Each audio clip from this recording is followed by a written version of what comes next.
Welcome to the ArmaniTalks YouTube channel. I'm your host, ArmaniTalks. In this channel, I'm covering communication skills for you to level up your way with words and become much more articulate. In today's episode, we're going to be breaking down a section from my book, Built for More, 101 Short Stories, Essays, and Insights to Improve Your Communication Skills, which is currently available on Amazon. And the section from this book that I'm going to be breaking down is content versus context. What's the difference? Content is simply the data, while context is the why. And I would say one of the reasons that a lot of people get brainwashed is because they're given the content, but they're not given the context. And this is easier than ever nowadays because of editing. See, the world of film is very similar to the world of coding. Back in the days, when you were coding, what you were really doing was you created the logic on your punch cards, and then you had to manually get these punch cards and stick it into a machine and see if your program ran or not. If it didn't, well, good luck, my friend. You're going to have to debug a lot of these punch cards. Since technology improved, what began to happen was a lot of the manual tasks became easier and easier than ever, which allowed a lot of the brightest programmers and coders to code and program faster than ever, leading to the emergence of a lot of great applications and tools. Now with filming, back in the days, if you wanted to edit, what would happen was you needed to physically cut the film in order to connect certain things together. They had a team for this. But nowadays, you download a tool and you just click Control B and boom, you have clipped, you have edited the content. A lot of sinister people are using this simplicity for harm. What they do is they get a long form 1 hour content piece and they'll clip a little bit of it. And as they clip a little bit of it, they start to share it with others. And they'll be like, see, the person that you love so much, look at the bad stuff that he's saying in this clip.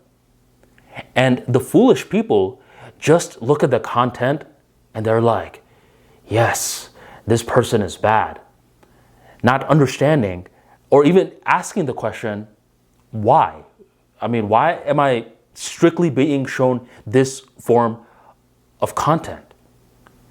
To build an understanding of context, I have a very dark response. Well, it's not dark really. It feels dark because it requires work, but you need to become some form of a creator. If you're just consuming all day, then at a being level, you'll never have that sixth sense of when something is off.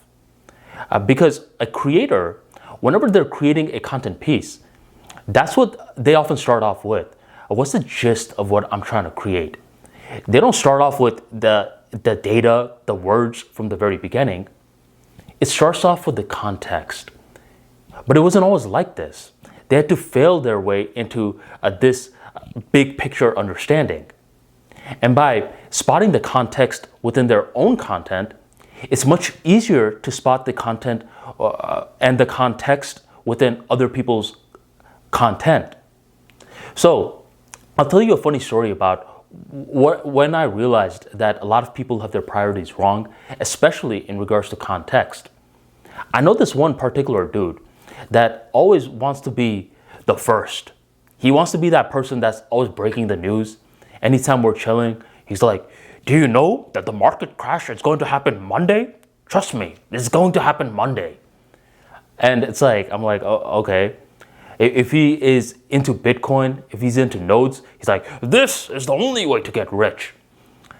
And what's very peculiar about this guy is whenever one of his predictions don't come into fruition, he completely forgets about it. It's like he never made this prediction at all.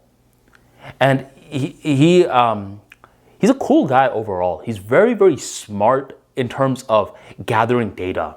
That's what he does in his day-to-day life.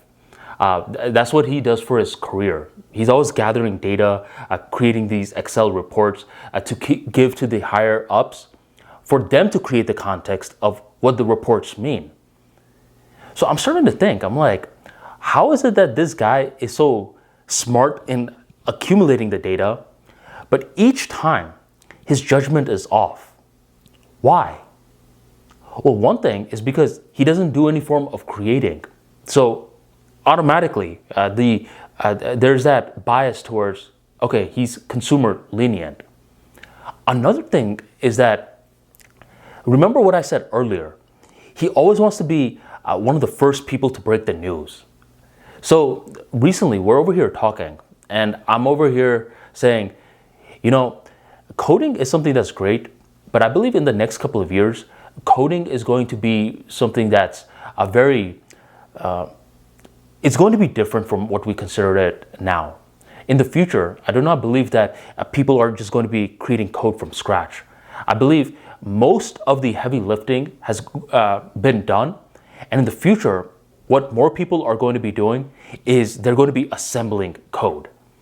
They're going to be connecting rather than writing from the low-level details.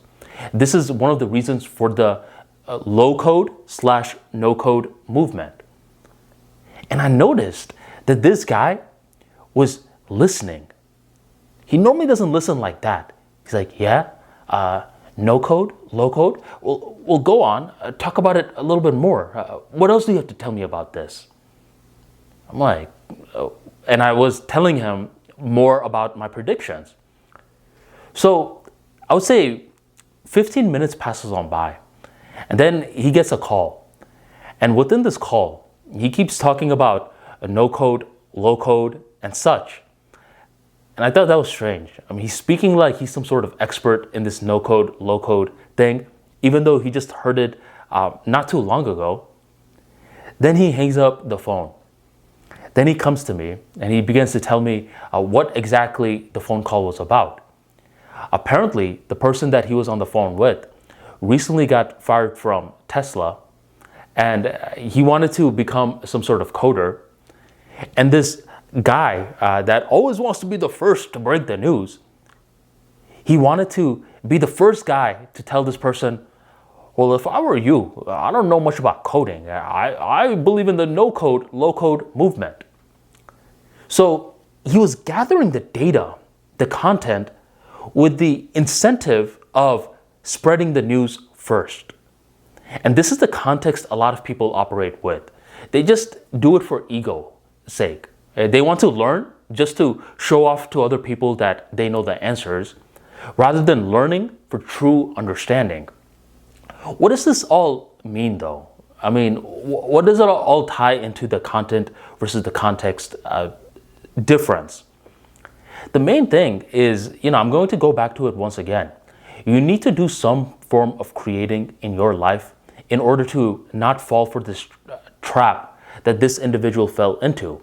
When you're just consuming content all the time, I believe that's not a good thing. I believe it turns you very, very egotistical.